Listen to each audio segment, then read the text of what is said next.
Have you ever wondered who Lucifer really is? Not the demonic figure with burning black wings from Renaissance paintings. Not the ruler of hell as portrayed in Hollywood films. And certainly not the true name of Satan.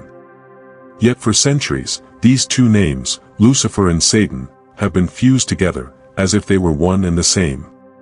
Lucifer, the rebel, the fallen angel, the lord of the underworld. An eerie symbol that has haunted the imagination of generations, both the devout and the skeptical. But there's a truth nearly buried in the dust of old manuscripts. The name Lucifer appears only once in the entire Bible. And even that is a mistranslation. In 1611, when the King James Bible was translated, scholars encountered an ancient Hebrew phrase. Helel ben Shachar, meaning morning star, son of the dawn. Instead of preserving that luminous, neutral meaning, they replaced it with a Latin term, Lucifer. And from that moment on, a dangerous substitution began. A star became a demon. An astronomical symbol became a symbol of hell. From there, an entire Christian theology about Satan was built upon, a distorted shadow. Isn't that strange? That such a powerful fallen angel, such a cosmic story, may have all started from a single mistranslation. But the truth doesn't end there. When we return to the original context, back to the era when Isaiah wrote his prophecies, we don't find Satan. We don't find the devil. We find a mortal king and a forgotten ancient god. After, the blazing morning star, who once dreamed of ascending to divine power but was cast into the abyss. Could this be the true figure hiding behind the name Lucifer? Could Isaiah 14 actually be retelling an ancient Canaanite myth? Not penning a theological treatise on demons? And more importantly, if Lucifer is not Satan, then who is Satan? In today's video, we'll trace the forgotten trails. From the cedar forests of Vulgate to the divine mountain Zapan. From ancient clay tablets to mistranslated verses that shaped an entire theology. And perhaps, you'll never see Lucifer the same way again. Part 1, Lucifer, How the Name Was Manufactured. If you believe the name Lucifer was given directly by the Bible, you're not alone. Millions around the world believe the same. But the truth is, quite the opposite. Let's go back to the 17th century. To the moment when the King James Bible was completed. A group of scholars was appointed to translate the scriptures from ancient Hebrew and Greek into English. It was a daunting task, not just linguistically, but also with immense religious, political, and social weight. And then they encountered a strange passage in Isaiah chapter 14. In the original Hebrew, the phrase reads, Helel ben Shachar, which means, shining one, son of the dawn. The word Helel comes from the Hebrew root halal, meaning to shine brightly, to radiate. It was a beautiful image, radiant, like the morning star rising before the break of day. But surprisingly, the King James translators didn't keep the Hebrew meaning. Instead, they replaced Helel with the Latin word Lucifer, which means light bringer, from lux equals light, and fere equals to carry. At first glance, it might seem like an acceptable translation. But the truth is deeper. In ancient Roman usage, Lucifer was simply the name for the planet Venus, the morning star. It held no negative connotation. No demonic meaning. The Romans would write casually, Lucifer rises at dawn. A purely astronomical phrase. However, once this term was printed in the English Bible, right at a time when Christian culture was shaping Satan as the ultimate enemy, the word Lucifer started being linked to Satan. No longer a star, but a fallen angel. No longer a cosmic body, but the Lord of Hell. And gradually, people forgot that Lucifer once meant light. Why did such a harmful shift happen? In the Middle Ages and early Renaissance, theology was heavily influenced by Persian dualism, pagan mythology, and literary imagination. Many theologians yearned for a worthy adversary to God. A celestial being who once stood in heaven, rebelled, and was cast out. Lucifer, described as the morning star fallen from heaven, fit that desire perfectly. They began to connect. The Lucifer from Isaiah 14. The serpent from the Garden of Eden. Satan in the book of Job and Revelation. And later, added layers from works like Milton's Paradise Lost and Dante's Inferno. And just like that, a legend was born. But if we go back to the original text, there is no Satan there. No separate entity named Lucifer. There is only a metaphor. A shining figure, like the morning star, arrogantly seeking to rise to divine status, only to be brought down to the abyss. And strangely, that story mirrors an even older myth. From the ancient lands of Canaan and modern-day Syria. A deity named after. He too was associated with the morning star. He too tried to climb the mountain of the gods. He too sought the throne of the heavens. And failed. So when Isaiah wrote his prophecy, he wasn't inventing a new myth. He was borrowing a well-known ancient image. To mock a prideful earthly king. The king of Babylon. And all it took was one word.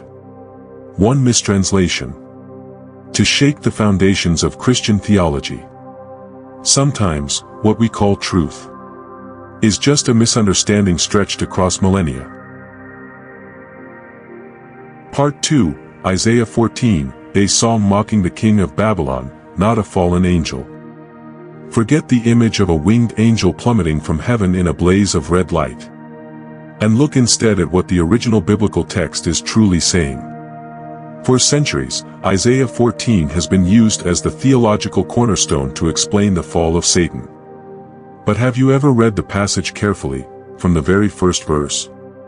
The Lord has given you rest from your pain, you will take up this taunt against the king of Babylon. Clear. Direct. Unmistakable. This is a song of mockery. Not directed at Satan. Not about some mythical creature. But toward a very real, flesh and blood man. The king of Babylon, who oppressed the people of Israel. So where did the confusion come from? The problem lies in how we, and much of Western theology, have lifted this passage out of its original context. Certain verses that follow in Isaiah 14 can sound celestial if read in isolation. I will ascend to the heavens, I will raise my throne above the stars of God. But you are brought down to Sheol. Sounds like a rebellious angel, right? But don't forget, this is still a mocking poem. And it's still talking about the king of Babylon. So why such grand, heavenly language? Why, ascending to heaven, throne above the stars, Sheol, son of the dawn? Because this is ancient metaphorical art. The prophets often borrowed imagery from cosmic and mythological themes to sharpen the edge of their political satire. Imagine this. A modern poet wants to criticize a dictator. But instead of blunt statements, he writes. He spread his wings across the skies of democracy, dreaming to rule the stars, but was struck from his throne, cast into the pit of oblivion. You'd understand right away, it's a metaphor. It's art. No one would actually think a man flew through the galaxy. But 400 years later, if someone ignores the opening lines, if they don't understand the context, they might assume the poem speaks of a literal angel. And that's exactly what happened with Isaiah 14. Undeniable textual evidence. 1. The opening lines clearly identify the subject as the king of Babylon. There is no ambiguity. Not Satan. Not an angel. 2. The context is political and historical, not mystical or supernatural. The Israelites were in exile in Babylon. Isaiah's prophecy was a promise. Your oppressor, Babylon, will be brought low. 3. The entire chapter follows the structure of a taunt song. This poetic form was common in ancient Hebrew literature, used to ridicule political enemies. 4. There is no language related to Satan or demons in the Hebrew text. Helel means morning star, not a proper name. Sheol is the grave, the realm of the dead, not hell, and not reserved for the wicked alone. When we tear a passage from its original setting and reinterpret it using post-biblical imagination, we build an entire theological system on a flawed foundation. And like a domino effect, every block stacked on top starts to crumble if the base isn't solid. Tragically, a poem meant to dethrone a proud king was twisted into a legend about the fall of heaven's brightest angel. The danger here isn't just that Satan was misunderstood. It's that we've lost something precious. The subtlety of Scripture. The brilliance of the ancient Hebrew prophets, who used mythic language as a weapon of protest against arrogant political power. Part 3. After the morning star God, the one Isaiah was really referring to. We are often taught that Satan is Lucifer, and that Lucifer is the fallen angel described in Isaiah 14. But if we closely re-examine every line of this passage in its original language, an ancient mystery slowly begins to reveal itself. And it may shake the foundation of one of Christianity's oldest doctrines about evil. Morning star, son of the dawn. Who was truly being spoken of?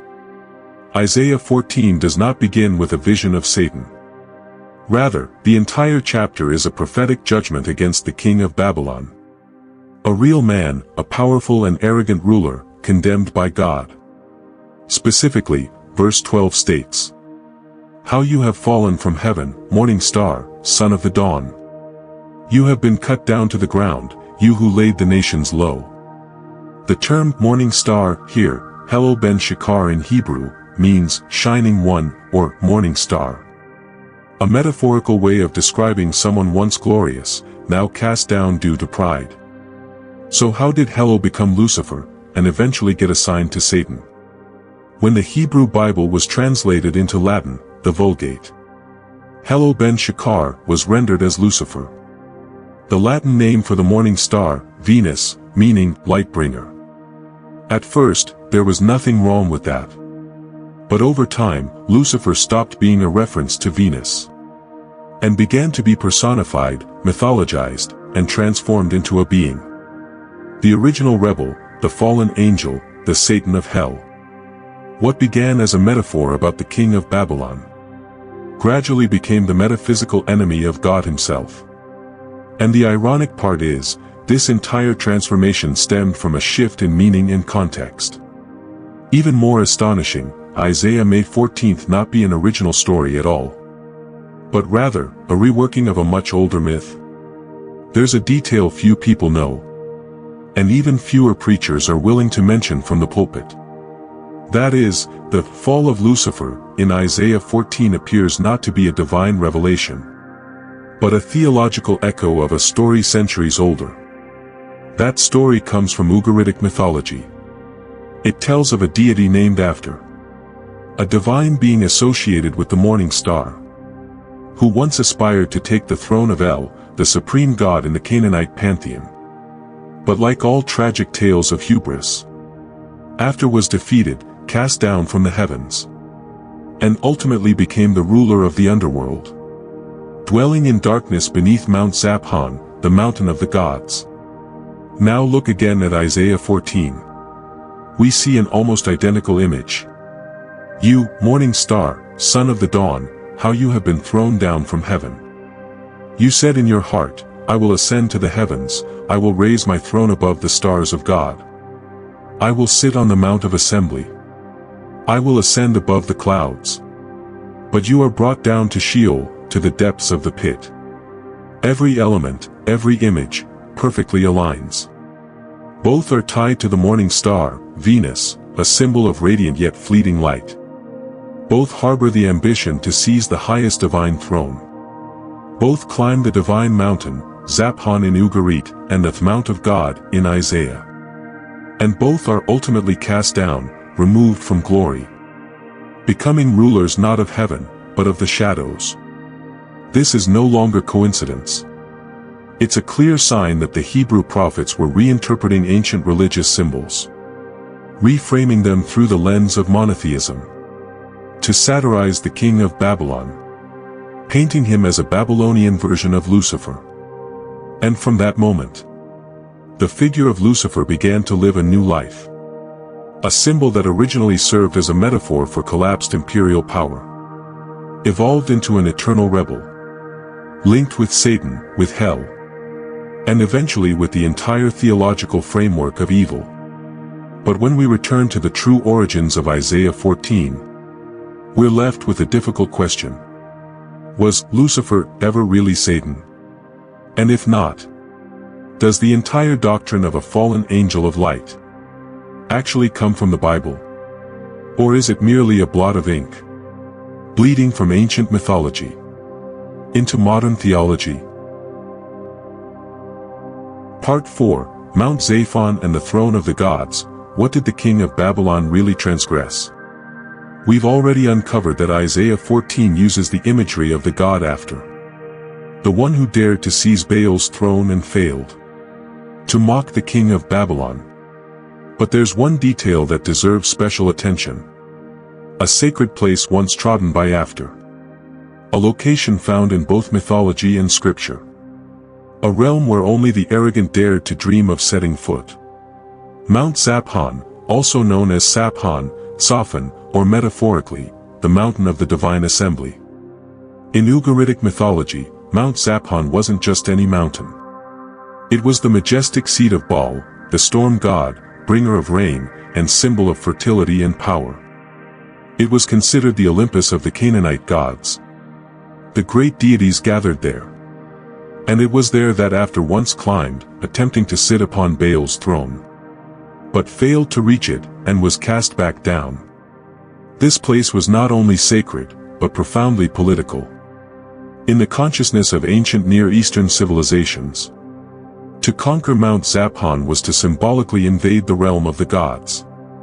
It was the ultimate display of human arrogance, a mortal challenge to divine authority. And it wasn't just the Ugaritic culture. Even in the epic of Gilgamesh from Sumer and Akkad, the hero embarks on a perilous journey to the cedar forest, home to Mount Zapan. That forest is described as the Garden of the Gods. Its cedar trees so tall they touch the sky, with trunks that shimmer like gemstones. Guarding the forest was Hanaba, a fearsome creature sent by the god Enlil to protect the sacred realm. And Gilgamesh, though only a man, kills Hanaba, fells the sacred trees, and invades the divine sanctuary. Though victorious, his act is condemned by the gods as an unforgivable act of pride. Now return with us to Babylon, and to the real-life figure Isaiah was targeting. Nebuchadnezzar II, the greatest king of the Babylonian Empire. He not only conquered surrounding nations, but pushed his dominion into lands soaked in mythology, into the very region of Mount Zapan. In his own inscriptions, Nebuchadnezzar proclaimed, "I have cut down the tallest cedars of the sacred forest. I opened roads, split rocks, carved through the mountains, and brought the prized wood back to Babylon to build temples for my God. I am the eternal king of the land of Marduk, reaching where no king before me has ever gone." Do you hear it? This isn't just the boast of a conqueror. It's the proclamation of a god. A mortal who dared claim he walked upon the realm of the divine, that he had placed his throne upon holy ground. So when Isaiah wrote, "You said in your heart, I will ascend to the heavens, I will raise my throne above the stars of God. I will sit on the mount of assembly in the far north. But you are brought down to Sheol." He wasn't being vague. He wasn't using poetic metaphor for its own sake. He was pointing directly at the historical actions of Babylon's king. Actions that defied sacred space. Actions that mirrored the myth of after. And that led to the same end. And Isaiah knew. His audience would immediately recognize the picture he was painting. They grew up with those myths, just as children today grow up with stories of Marvel superheroes. The greater the power, the higher the climb. not only symbolically, but literally. Taller towers, divine claims, rule in the name of heaven and earth. But mythology and history always remind us. The throne of the gods is not for mortals. And anyone, whether after or Nebuchadnezzar, who dares to sit upon it, will fall. Part 5, Ezekiel 28 and Hanaba, another misunderstanding about Satan. When we hear the image of a being once in heaven, but cast out from the holy mountain because of sin, many of us immediately think of Satan. And one of the most frequently cited passages to support that idea is Ezekiel chapter 28. King of Tyre or fallen angel? In this chapter, the prophet Ezekiel describes a mysterious figure. You were in Eden, the garden of God, adorned with every precious stone. You were an anointed guardian cherub, for I had ordained you. You were on the holy mount of God. But wickedness was found in you. So I drove you in disgrace from the mount of God, and I expelled you, O guardian cherub, from among the fiery stones. At first glance, it truly sounds like the description of a fallen angel, doesn't it? But here's what many modern readers often overlook. The passage begins with a very specific introduction. Son of man, say to the ruler of Tyre. Which means the person being described is not Satan, but the king of Tyre, a powerful ruler of a wealthy port city in the Levant during the 6th century BCE. So why all the imagery of Eden, precious stones, the holy mountain, and a guardian cherub? This is the key. Ezekiel, like Isaiah, wasn't merely speaking of a king. He was using mythic language, divine metaphor, and sacred symbolism to mock a mortal man who had exalted himself as divine.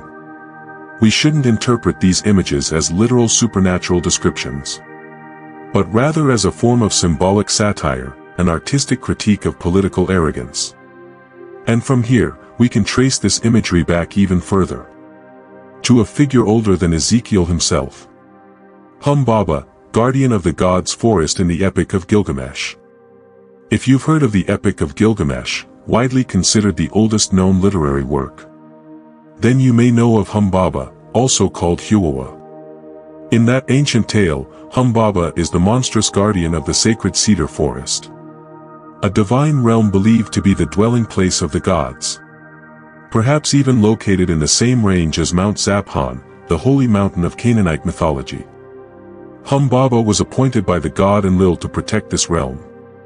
He was described as having a terrifying face, a breath like a storm, and surrounded by an aura of fire, gemstones, and divine radiance. He wasn't just a monster. He was a symbol of divine boundaries, a sacred threshold that mortals were forbidden to cross. And the king of Tyre in Ezekiel, could he be a literary mirror of Hanaba? When we compare Hanaba with Ezekiel's portrait of the king of Tyre, an astonishing pattern emerges. Both are described as beings dwelling in sacred space. Hanaba lived in the god cedar forest, while the king of Tyre is said to have walked upon the holy mountain of God. In both cases, these were realms reserved for deities, symbols of purity, divine power, and untouchable limits. Not only that, but the elements surrounding them match remarkably.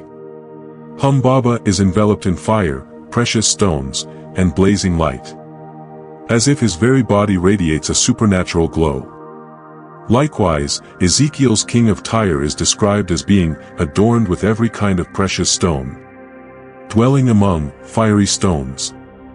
These physical details, gemstones, fire, light, don't merely indicate luxury, but rather suggest a dangerous proximity to the divine. Their roles also align. Hanaba is the guardian of the god's forest, while the king of Tyre is cast as a cherub appointed by God to guard his domain.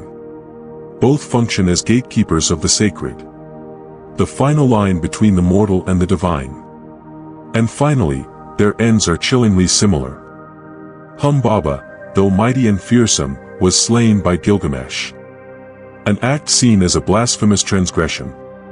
Similarly, Ezekiel proclaims that the king of Tyre will be cast down from the mount of God, destroyed by fire, for his pride and corrupt dealings.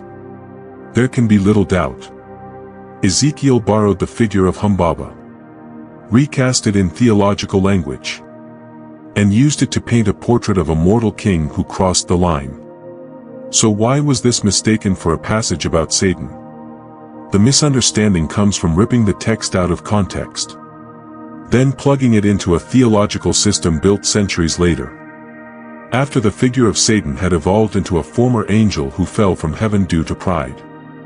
Once that model was in place, readers began to backtrack, hunting for supporting verses, and were easily enchanted by verses that sounded like they fit, even if they were actually satirical mythopolitical poetry.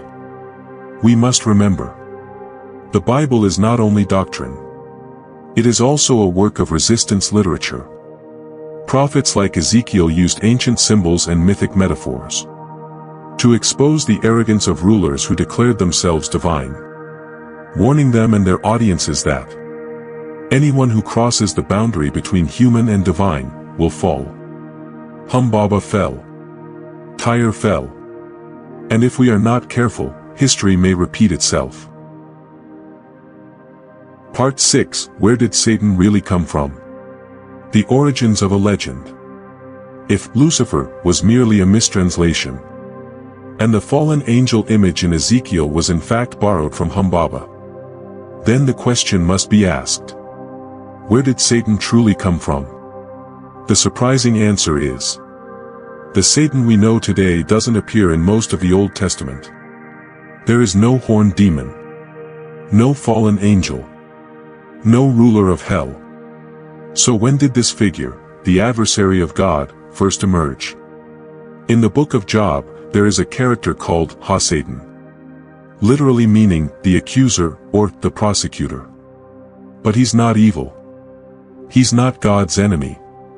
On the contrary, Satan is part of the divine council, tasked with testing human faith. One day, the sons of God came to present themselves before the Lord, and Satan also came among them. Job 1. Satan in Job functions like a heavenly official, skeptical of mankind, but always subordinate to God.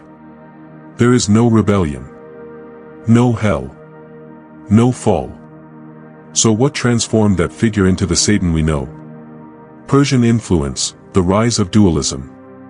When the Israelites were exiled to Babylon, they came into contact with Zoroastrianism, the ancient Persian faith.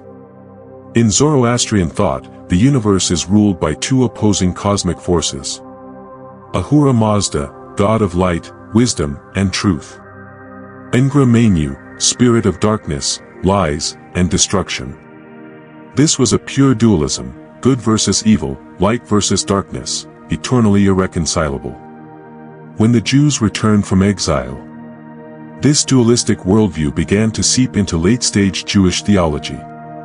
And with it, Satan, originally a role within the divine court, began to be reimagined as an adversarial being, opposed to God himself. The transformation deepened not within the canonical scriptures, but in extra-biblical texts, especially in the book of Enoch, 1 Enoch. There, for the first time, we encounter an entirely new mythic arc.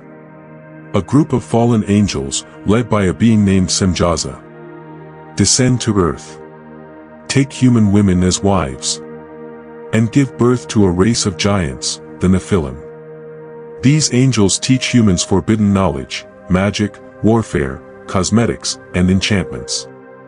God commands Archangel Michael to imprison them in the abyss until the day of judgment. And in the shadows of this story, a new name emerges: Azazel, accused of being the root of all sin. Azazel, Semjaza, and other entities like Belial and Mastema became early prototypes of Satan. A process that slowly turned Satan from a function into a personification of evil. The Christian Revolution, the need for a true villain. When Christianity emerged, it inherited not just the Jewish scriptures, but also the growing apocalyptic theology shaped by suffering, exile, and hope. And it centered its message on Jesus, the rejected one, the tested one, the crucified one. This story demanded a worthy antagonist. A force who could tempt, oppose, deceive, and rule the corrupted world. And so, the image of Satan gradually absorbed multiple ancient identities. Satan from Job. The serpent in Eden. Azazel in 1 Enoch. The shadowy foes of Mesopotamian mythology. All blended into one. Becoming the Satan we recognize today. But what's the deeper truth? The Bible never directly equates Lucifer with Satan. It never clearly states that Satan is a fallen angel cast from heaven. At least not in the Old Testament. Even in the New Testament, such descriptions are symbolic or metaphorical. The so-called war in heaven isn't found in the original Hebrew scriptures. It's a product of interpretive theology. Of centuries of blending, adapting, and connecting disparate myths. And thus, Satan, as we know him, is a composite character. He didn't appear fully formed at the beginning of time. He evolved, layer by layer, through fear, through myth, through human need. In a sense, Satan wasn't created by God, but by man. Born from our fear of suffering, our craving for a cosmic villain, our need to explain why the world can be so cruel. We needed a devil to blame. And Satan, with all his shifting names, symbols, and tangled stories, became a mirror, reflecting the darkness within the human soul. Part 7, When Lucifer Became Satan, the Danger of a Misunderstanding. Sometimes, it takes only a single misinterpreted verse, a mistranslated phrase, or a metaphor taken too literally, to give birth to a legend that lives for thousands of years. And the story of Lucifer, the light-bearing angel cast out of heaven, who became Satan, the Prince of Darkness, is perhaps the clearest example of that. From bringer of light to Lord of Hell, a reversal of illumination. Remember this. Lucifer, in the original Hebrew Bible, does not exist. The word only appears after the Hebrew scriptures were translated into Latin. In the Vulgate, a version that became deeply influential in Western Christian theology. In Isaiah 14, the original Hebrew uses the phrase Helel ben Shachar, meaning morning star, son of the dawn. When translated into Latin, Jerome chose the word Lucifer, which literally means light bringer. At first, Lucifer was not a name. It was a poetic metaphor for the morning light, used to mock the arrogance of the king of Babylon. But over time, the term began to shift. Lucifer became a being, then a proper name, then equated with Satan, then imagined as the fallen angel of light, then cast as Lord of Hell in popular imagination. But the issue here isn't just theology. It's how human beings interpret power. When Lucifer was Satanized, we didn't just turn a symbol of light into a symbol of darkness. We projected onto him an entire myth of rebellion, echoing our deepest human anxieties about freedom, defiance, punishment, and absolute authority. In a world where divine rule was increasingly questioned, Lucifer began to be romanticized, seen as a symbol of intellectual liberty, even likened by some philosophers to the Western Prometheus, the one who brought light, knowledge, to humanity and was punished by the gods. That's why, beginning in the 18th century, the figure of Lucifer began to escape the shadow of Satan, and became a symbol in philosophy, art, and religious critique. But this only made the confusion run deeper. Because both sides, believers and rebels alike, shared the same false premise. They equated Lucifer with Satan. When the medieval church declared that Lucifer led the revolt in heaven, the entire myth of the fallen angel, hellfire, and eternal judgment was heaped onto the shoulders of a light-bearer. From then on, anyone who dared to question authority, who dared to think differently, or even disobeyed, could be labeled as Luciferian. And the name became a symbol of absolute evil. Not because it was ever meant to be, but because history rewrote him that way. So what should we do with this truth? Not to defend Lucifer. Not to deny the existence of evil. And certainly not to invent a new Satan in the guise of reason. But to understand this. We, modern readers of Scripture, must be cautious with our interpretations. Because perhaps evil does not come from a heavenly angel cast down, but from misinterpretations of theology. From weaponizing Scripture to justify power, prejudice, or punishment. Lucifer did not fall from heaven, he was pushed out of context. Satan is not a consistent entity, he is a fragmented mirror. Shaped by fear, authority, and interpretation in every era. And unless we learn to read again, not with blind faith, but with wisdom and humility, we may continue calling the wrong name.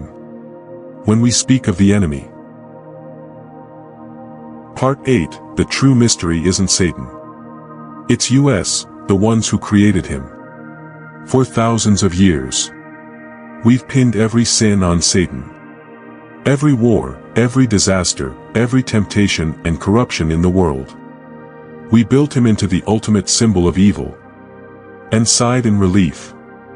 Because at least, we had someone to blame. But what if Satan isn't an independent being? Isn't a fallen angel from the heights of heaven?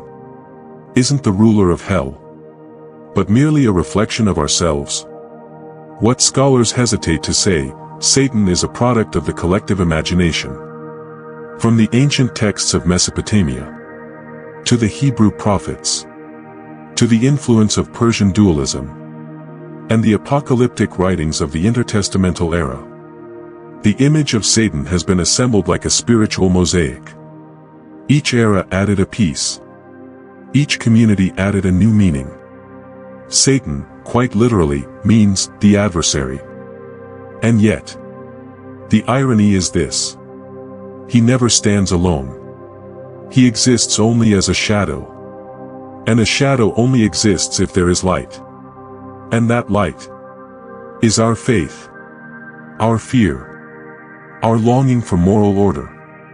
We created Satan to avoid confronting ourselves. Instead of asking, why do humans wage war? Why do we dominate and oppress each other? Why are lust, greed, and hatred so powerful? We say, it's because of Satan. Because a dark force is at work. Because an evil being is tempting us. In doing so, we escape responsibility. We justify our actions. And we find a reason to punish others. True evil doesn't come from outside. When the Bible speaks of Satan, ancient Jews did not understand him as a separate god. He was a role, a symbol, a test. Evil, in traditional Jewish thought, doesn't arise from a foreign entity, but from the dual nature within the human soul. Yester hatov, the inclination to do good. Yester hare, the inclination to do evil. These two forces coexist inside every person. And spiritual maturity doesn't come from destroying evil, but from recognizing it, and learning to master it. Perhaps Satan was never meant to be destroyed. Seen from a deeper perspective, Satan is not the enemy to be annihilated, but the mirror we are afraid to face. Because through that shadow, we can finally see the light we lack. It is only through temptation that we learn resolve. It is through the possibility of choosing wrong that we learn to choose right. If there were no one to test Job, who could prove his faith was real? If there were no Eden and no serpent, would humanity ever understand freedom? Satan, as a symbol, may actually be God's instrument. A shadow, not meant to guide us, but to test us. To measure the depth of our soul. Maybe Satan isn't out there in the cosmos. Not chained in some bottomless pit. Not seated on a throne in hell. But sitting quietly in the hidden corner of every mind. And only when we dare to face that shadow, do we begin to understand what light truly is. So in the end, What is the 4,000-year-old secret behind Lucifer and the fall of Satan? It's not the tale of an angel crashing down into hell. Not a horned demon sitting on a throne of fire. Not even just a mistranslation of Helel ben Shachar into Lucifer. All of that, though significant, is only the outer shell. The true secret lies in how humanity, through every age, every civilization, every religion, has shaped the image of Lucifer and Satan according to its own fears and its hunger for power. He was once Hanaba, guardian of the cedar forest. Then the arrogant king of Babylon, who dared to rise like a god. Then the king of Tyre condemned in Ezekiel. And later, imagined as a fallen cherub in post-biblical literature. By the time Christianity spread, Lucifer transformed. From angel of light to lord of darkness. And in the age of enlightenment, he evolved again. Into a symbol of rebellious reason. Romanticized by Nietzsche, Milton, and artists alike as a modern Prometheus. He is not constant, he shifts form. Molding himself to humanity's changing fears and unspoken desires. Which is why the question is no longer, is Lucifer real? But rather, why do we need him to be? Do we need a Lucifer to explain evil? To teach our children to fear wrongness? To carry the sins of mankind? Or worse, do we need a Satan to justify punishment? To create a boundary between children of light and agents of darkness? To turn scripture into a weapon instead of an invitation to transformation? When we crucify a symbol just to protect a system, when we turn a metaphor into an eternal law, we stop living by faith and start existing inside a manipulated legend. Lucifer, if he ever existed, may not be imprisoned beneath the earth, but inside the minds of those who refuse to question themselves. So let's return to the original meaning of Lucifer. The bringer of morning light. Not to glorify him. Not to dismantle belief. But to remember this. Every light shines brightest, just before the darkness fades. When you doubt. When you fear. When you're unsure of what is right. Remember. True light doesn't come from avoiding darkness. It comes from the courage to pass through it. To face it. And not let it consume you.